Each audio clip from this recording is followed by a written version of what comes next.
My name's Anjum Anand. I'm a food writer and a chef, and I'm passionate about Indian food.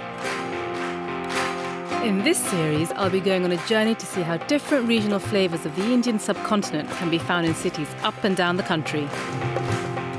From great Bengali cuisine in London to the spicy flavours of the Punjab found in Glasgow.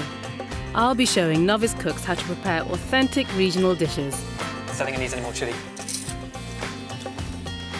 Perfect chilli. This week, I'm off to London to meet 36-year-old financial analyst Jonathan Redman. Jonathan has only ever cooked twice in his life and hasn't a clue in the kitchen. That has got to touch that line there, otherwise it won't work. Oh, yeah, good. So wife Lorraine has to prepare all the meals. Jonathan is absolutely rubbish. But by marrying into an Indian family, he's taken full advantage of going around to his mother-in-law's every Sunday lunchtime for a feast of Goan food. Now it's payback time, as Jonathan is going to attempt to cook a full Indian lunch for his discerning mother-in-law, Clara. Never cooked for Lorraine's mum before, so my stress levels might get a bit high. It's a tough challenge. Clara is Goan and she isn't easily impressed. We'll have to see when the day comes, but let him try. So I've agreed to help out. I'll be taking him through the essentials of Goan food. I know that because that tastes of licorice, and I like that one. That's fennel. No, that's cumin. From the best way to roast Indian spices to making sausages, Goan style. We need somebody really strong. I'll also be showing him the secrets of Clara's favourite dish, the infamous vindaloo. Oh, it's too good. This is authentic, home-cooked Indian food that anyone can make. Goan cuisine is very different to other foods you'll find in the Indian subcontinent because of its special European influence. The Portuguese colonized Goa for 450 years. They brought with them their own cuisine, and that, fused with local ingredients, is what typifies Goan food today. Goa is on the west coast of India. The first Goans came to Britain over 200 years ago as cooks on ships that sailed back from India. Many went on to settle in London and brought with them their own distinct flavours. Jonathan and his family have invited me round for Sunday lunch. But before I go, I thought I'd make them a cake with a traditional Goan twist. For me, Goan food is such a perfect blend of East and West, and this prawn cake is such a great example of that. It has the Goan love of seafood, spices and coconut, yet the Portuguese influence of the red chilies, vinegar and their love of cakes. First, I'm frying some onions in a spice blend made out of ground chilies, cumin, cinnamon and cloves. To that, I'm adding a paste made out of an inch square ginger and 6 cloves of garlic. In go my tomatoes. Then salt and 2 tablespoons each of white wine vinegar and sugar. This is a sweet and a sour dish. It works really well, although it sounds really unusual. In go my prawns. Shelled, deveined, straight in. Whilst this is cooking, I'm going to make the cake mixture with butter, sugar and 3 eggs. In with the flour, followed by 4 ounces of semolina, which has been soaking in water. Baking powder, desiccated coconut, salt, in, and my milk. And I know this looks like a huge mess, but it's all going to come together and it's going to be beautiful.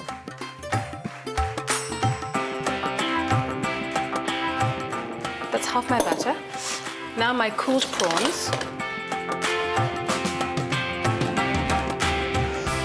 Lastly, the rest of your batter. Then into a preheated oven for about 60 minutes. I think it's clear up time. But I don't want to be late, so I'm off to East Ham to meet Jonathan and his family for lunch.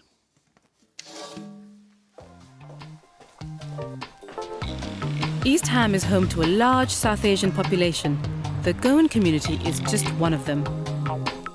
Unlike most of India, many Goans are Christians, with the church playing an important part in their lives. Before going to Sunday lunch, Jonathan and Lorraine attend morning mass with young son Benji.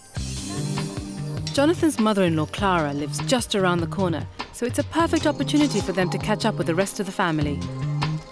It's been a long time since I've had home-cooked Goan food, so I'm really looking forward to this. At Clara's house, all the family and some friends have shown up for the feast. This is my family. Yes. I'd like to introduce my wife, Hello, Lorraine. hi. Hi. Nice to meet you. And that's our little son, Benji. Hi, Benji. Oh, he's not woken up. happy. This is my mother-in-law, This Clara. was to Clara. Hi, Clara. It's nice I to bought meet you a you. prawn cake. Thank you. Oh, thanks so much for inviting me. It's I'm a so pleasure. excited. Goan So food. pleased you're come. Clara's really gone to town and has cooked a wide variety of dishes. Goans love meat and fish, and there's plenty of it today, including pork curry, masala fried fish, and of course the Goan favourite, fish curry. Which one's your favourite? Well, my favourite is fish curry. Always like having that. And potato chops, really good. And also sorpatel. I love sorpatel. And have you ever cooked any of this? No, I basically have never attempted to cook hardly any food, let alone Hardly any Indian food. Yeah, basically, yeah. Maybe I should be worried. Unlike Jonathan, Clara cooks all the time and believes it was her tasty food that helped her daughters find their love matches. Yeah. Every Sunday has to take trouble so that Michael would like Fiona through me, you see, and Jonathan would like me through him. So the way to your husband's stomach is through your mother's cooking? I think so, yeah. And are you up for recreating this kind of a meal that your mother-in-law's put on today? It's going to be hard because her cooking is very, very good and, you know, high standard. But I reckon I'll give it my best shot. Well, after that spread, I'm feeling the pressure too. My prawn cake has gone down a treat, but Clara's a great home cook, so I'm really going to have to push the boat out to impress her. I've come up with 3 dishes which will hopefully do the trick. First, my Goan spiced aubergines, lightly fried in a crispy batter. Sea bass, stuffed with a delicious coconut and coriander chutney.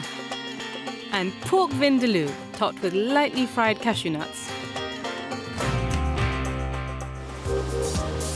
Goan food is rich in flavour, using specific sets of spices to create different masala blends. Although Jonathan is no stranger to Goan cuisine, I want him to see how some of these unique flavours are created. So I've brought him to meet Deepak Kapoor, who runs top Goan restaurant Ma Goa in South London, to find out what makes this cuisine so good. From family to family, It it varies. varies. But we use coconut, palm vinegar, Right. Kashmiri chili also, and then we've got clove and black pepper that make it very Right. distinctive. Yeah. And then, of course, you roast all of those sort of spices, so that sort of releases all Right. this punch of flavour. Can you name any of them?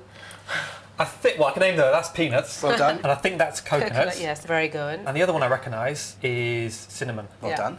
I'm not too sure about the rest. That's coriander seed, Coriander, right? cumin, fennel seeds, white poppy seeds, quite lovely, quite delicate of flavour, cloves, black pepper, and Kashmiri chilies. I mean, we talk about Kashmiri chilies, which is actually chilies from Kashmir. Right. Yes. But Goan have their own variety of very mild, beautiful red chili. When you think of Indian food, you always think of the chili. But believe it or not, the chili is not native to India. It was first brought to Goa 500 years ago by the Portuguese, who also had colonies in South America, which is where the chili originates. Before this, Indians would use pepper. Today, India is the largest producer of chilies in the world, and it has become the defining ingredient for a nation.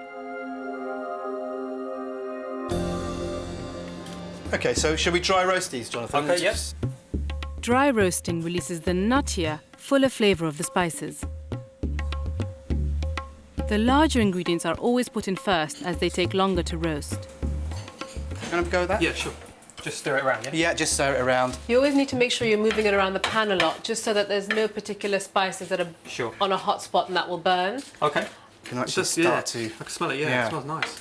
And it's great when you actually roast your own spices because you can already start smelling what the dish is going to taste like. Yeah. Yes. How do you know when it's done? Just Through by the smell, experience, is you it? can tell that's nearly there now. And also, you'll start hearing the poppy seeds in Yeah, the centre crackling. start crackling. Yeah. Doing a good job of it. You're obviously I'm a natural, yeah. Obviously a natural, yeah.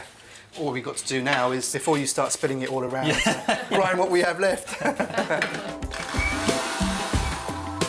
Deepak is going to use this particular blend to cook a chicken chakuti. This Goan speciality is made with coconut, tomatoes, and of course, the wonderful mix of roasted spices. That looks glorious. Good, enjoy. Glorious, glorious. Okay, I'm going to try the gravy first. So what do you think? It's divine. Yeah? That is really good, isn't it? Isn't that fantastic? Squeeze a lime also on the top of it. That's Works really, really, really good. well. Beautiful, beautiful. When I come here, I'll be having that. Good, Yeah, excellent. it is great. It really is delicious. Well, I hope this demonstration's given Jonathan enough inspiration to start cooking. It's back to my kitchen to find out. This is a simple simple but delicious dish, Goan spiced aubergines, suitable for any new cook. First, I want to check just how much Jonathan's been paying attention. I've laid out my spices. Okay. I really want you to name them. Okay. Because you've got to understand this, because spices is the beginning of Indian food. And if you're not kind of paying attention... I know. I need to catch this now. I tried to pay hard attention. I think that one is turmeric, because it's orange. I think I remember that one. All right, that's red chili powder. That's a good start. Move on. Let's try these. I know that, because that tastes of licorice, and I like that one. That's fennel. No, that's cumin. OK, what's that? That one, I'll hazard a guess at sesame seeds. You're kidding. No. OK, so 3 out of 3 are wrong. Coriander seeds. Coriander, right, OK. We talked about roasting spices. So now I'm going to show you other ways of doing spices. They can be fried, they can be just cooked, as we're going to do now. OK. Quite simply. Right. So, if I can get you to just grind into a fine powder, 2 teaspoons of cumin and 2 teaspoons of coriander seeds. Into there, yeah? Yeah.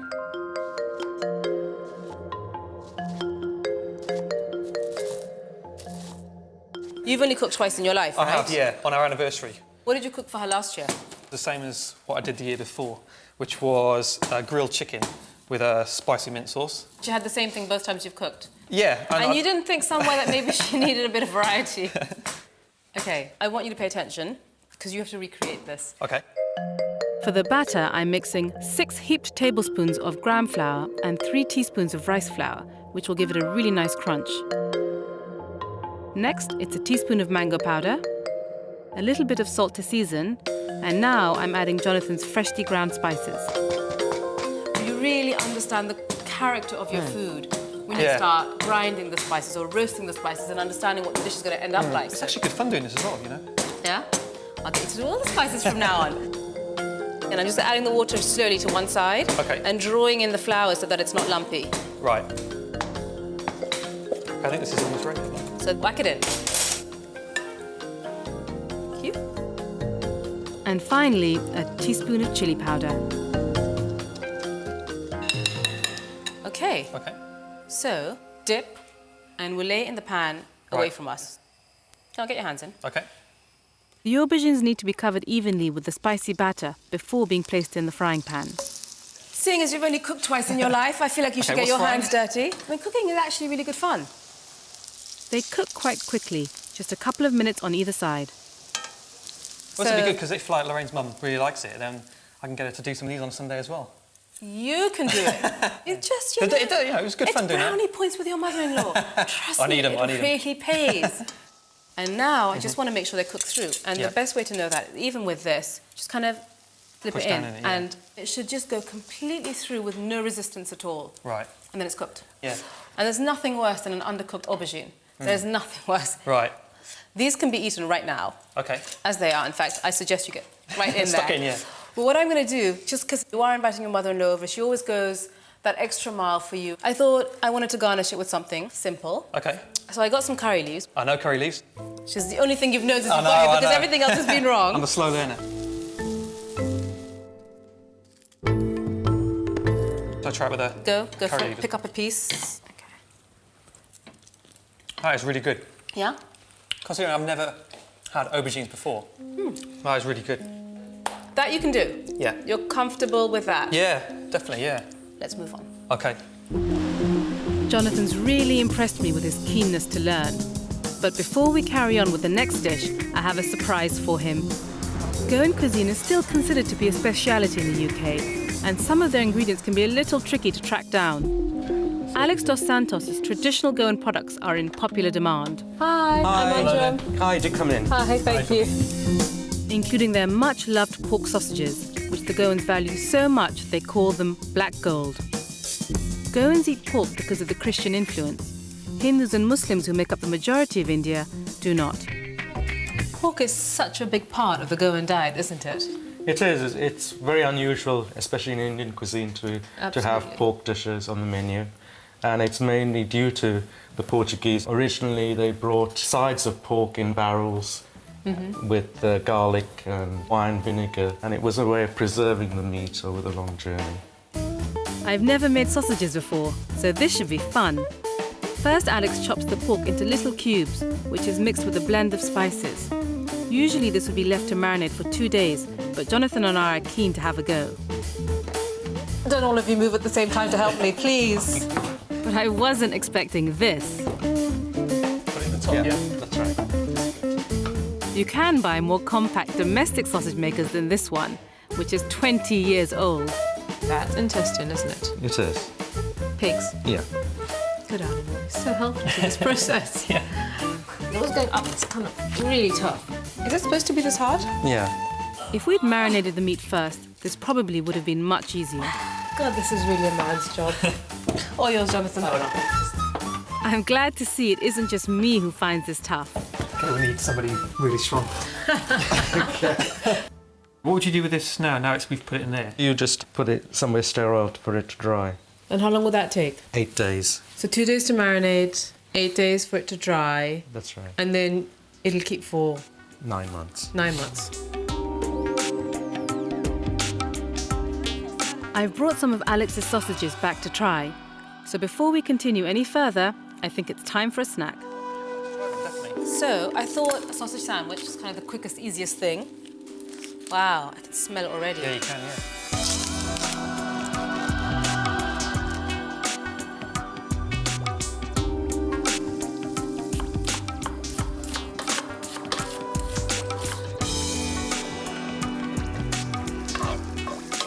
Are we going to be using tomato sauce? Tomato sauce, you mean Yeah. ketchup? Yeah. Does it look like I'm going to put ketchup in the sandwich?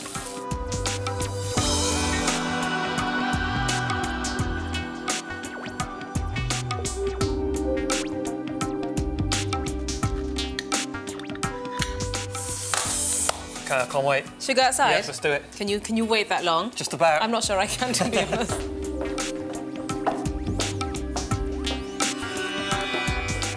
Now. Okay, let's go. Okay. That's really good. Works well as a sandwich. Don't need ketchup after all. Thank God for that. That was delicious, but it's back to work. For Jonathan's pièce de résistance, I'm going to make another favourite, the vindaloo. Goa's most famous export is now on virtually every restaurant menu in the UK. But this authentic dish couldn't taste more different to its British cousin. The main dish, the vindaloo. When I say vindaloo to you, what does it mean? It means hot. It means hot. Does it mean anything else? Just one of the hottest curries. If you talk to a Goan in Goa today, they will say, yes, use 8 red chilies and 10 Kashmiri red chilies because they want that really deep, rich colour. Translated here, it just became a really hot dish. Yep. But it shouldn't be. Like any dish, it should have as much heat as you want to eat. Chili is just there to bring out flavours and to give it some heat, which is pleasant. This is going to be one of those dishes. Okay, cool. 5 black peppercorns, Okay. 2 green cardamom pods, a couple of cloves. If you could put these in Yep, the sure. spice grinder. And a teaspoon of coriander and a teaspoon of cumin seeds. The cinnamon. And that's pretty much all the spices going in it. So it's not so spicy. It should just be enough to flavour your meat. Yep. Although the Goans have staked claim to the vindaloo, the dish is thought to have originated from Portuguese sailors who preserved pork for their journey to India in garlic and vinegar. Yeah, that's perfect. This dish is mainly characterised by the vinegar. Right. A lot of the Portuguese-inspired Goan dishes do have vinegar, but a lot of the pre-Portuguese dishes would have been soured with tamarind. Vinegar was used by the Portuguese to preserve meat, not only on the ships, but also in India's hot climate. Today, it's used extensively by Goan Christians in their cooking. The sour flavouring gives a tangy and tart kick to meat and fish dishes. The 2 most common vinegars used in Goan food are white wine and palm vinegar. Is it called vindaloo because of the vinegar? Yeah, I mean, there's been so much speculation as to what vindaloo really stands for. So a lot of Indian restaurants put potatoes in it because Yep. aloo means potatoes. Right. I think the thought now is that vin was from vinegar Yep. and aloo is from garlic. Right. Because I think it's similar to the Portuguese word for garlic. Right. And yes, this dish definitely has a lot of garlic. Yep. But because it cooks down for 45 minutes, it's not at all garlicky. It's just really beautiful and rounded. Okay. To make the paste for the vindaloo, we're using 7 cloves of garlic and a generous helping of ginger. How many chilies? Bearing in mind, I'm not trying to make it a really spicy dish. I think we should I'm make it trying really to No, I refuse. 3? Yeah, 3 sounds good. You know what? I'm leaving the seeds in since You want the heat. Next, I'm adding 3 tablespoons of white wine vinegar.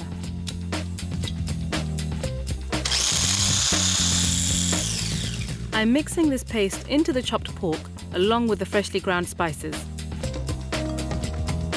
And a little bit of salt to season.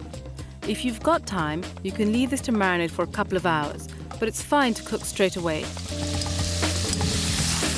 So far? Right. Simple. Yes. Okay. Now, you want to start searing the meat a little bit. Just gently, just take your time. The masala starts to get cooked, the meat starts to brown a little bit. And you can see already there's a bit of water in there. Yep. And it'll just get more. Smells really good, doesn't it? It does already, actually. It's just the garlic hitting the pan, yeah. and the ginger and the spices. When you cook it, it just gets deeper and fuller and richer. That's done. Okay. Cover the pan and leave to cook for about 45 minutes. This will allow the pork to stew in its own juices. If it does dry out, you can always add a splash of water. Looks good, doesn't Done. It's amazing what you start with and what you end up with. It's just become a really beautiful, cohesive sauce. Now, that is a traditional vindaloo, pretty much done. it? Right. But I want to make this dish extra special. So I'm going to fry some mustard seeds. We just have to wait until they spit, isn't it? Talk to us. Yeah, exactly, yeah. Along with some cashew nuts.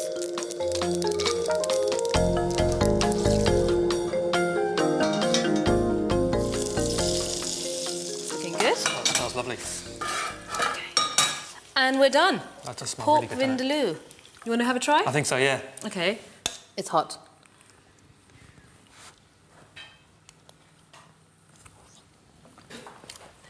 That's too good. Yeah? That is really, really good. Anything like the vindaloos you're used to? Nah. That's got a much like a, it's almost like a richer taste. It's that garlic you were worried about.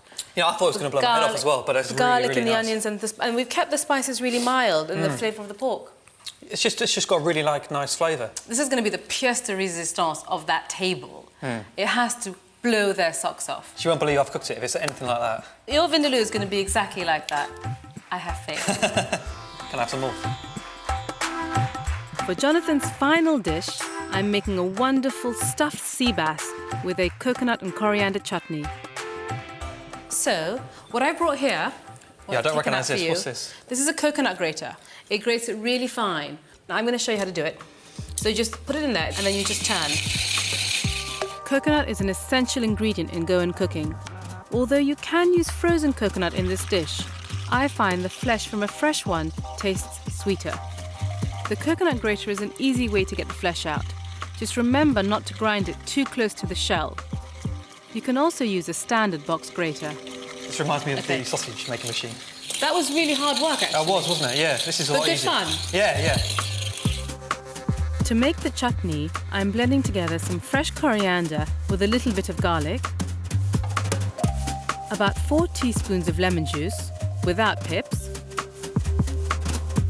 some ginger, chilies to give it a bit of a kick, a teaspoon of cumin, and some pistachios. These will help to bind the chutney together. A little bit of water, some salt, and the freshly grated coconut. And whisk to a puree. Okay then. Okay, now we try. So how will you be able to tell if it's Try it. It should be salty enough and tart enough. And if you want more chilli, you can add another green chilli and give it another whiz. I don't think it needs any more chilli. What are you saying? 2 chilies was enough? It's perfect chilli. The final touch to the chutney is some fried mustard seeds. I'm slashing the skin of the fish to let the chutney get deep into the flesh. Then I'm adding some oil to the rest of the chutney and brushing it over the skin. You want to just put it in there while I wash my hands? Yep, sure. Thanks. It needs about 20 minutes or so in the oven, depending on the size of the fish. A little bit of lemon. We can put some fresh coriander on there when we serve it on the day. Right. I say you get stuck in. Okay, Have a sounds good to try. me. It's hot. It is hot. You really haven't spent any time in the kitchen, have you? I'm too excited.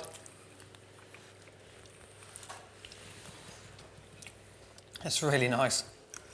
Yeah, that is good. You think Clara's going to like it? If I can produce something like this, I think it's going to be a winner. Well, I've done my part. Now it's up to Jonathan to make sure he remembers everything on the big day. It's Sunday morning, and Jonathan, who never cooks, is already an hour behind schedule. But he seems confident. It smells really nice, I think. If it tastes as good as it smells, then I think it's going to be all right. Jonathan has invited mother-in-law Clara and her friend round for Sunday lunch. That's a tablespoon, isn't it? Get the hot work going. Okay, yeah. And is hoping to impress them with his 3 dishes. He's cooking my Goan spiced aubergines, sea bass stuffed with a coconut and coriander chutney, and pork vindaloo with cashew nuts. I know Jonathan's really confident, but he hasn't spent that much time in the kitchen. And that worries me a little, because things can always go wrong there. So I'm here early to make sure that nothing does. Unfortunately, it looks like I'm too late. Things are already going wrong. That paste is looking a bit dry, isn't it? Yeah, but it's because you've not done it right. Coriander's supposed to go in first with the garlic and the ginger. Okay. So let's take out some of this coconut. I thought it should have been more green, but I Yeah, you forgot about the think coriander. you forgot about the coriander. The kitchen is in chaos, and Clara doesn't like to be kept waiting. Gotta be honest, this knife, Is that the worst I've ever seen. 2 down, 1 to go. Let's go. Okay. Jaldi, jaldi. Oh, that means quick. Yes, that means really quick. I'm not panicking, it's all under control. No, it's not. It is. I've just realised I've put in cumin seeds instead of cumin powder. And coriander. Yeah, so I'm hoping I can sieve it out. Yeah, good idea. Okay. Sieve it out. Got to dip it first, haven't But you're so calm. And you're still getting things wrong. I You're know. still calm. I'm feeling a bit nervous now because Lorraine's mum's in the lounge waiting for some food.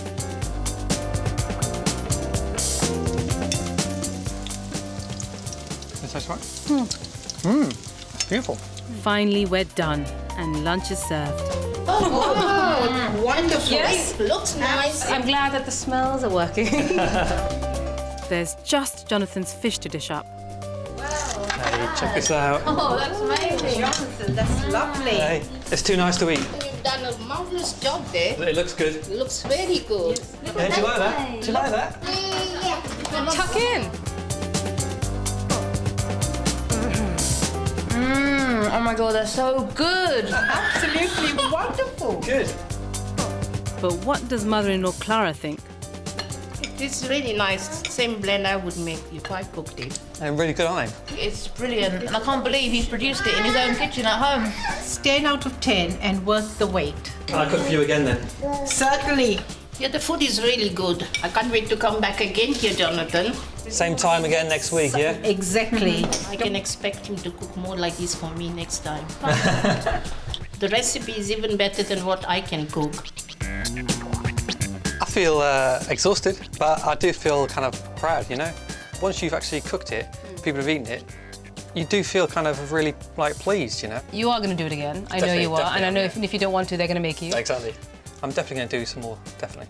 Now I've got to the end of it and done that, I feel kind of pretty learned pleased. something. Yeah, well, I've learned loads, yeah. I now know where our pots and pans are. For all the recipes in the series, as well as an exclusive video recipe from today's expert Deepak, go to bbc.co.uk/food.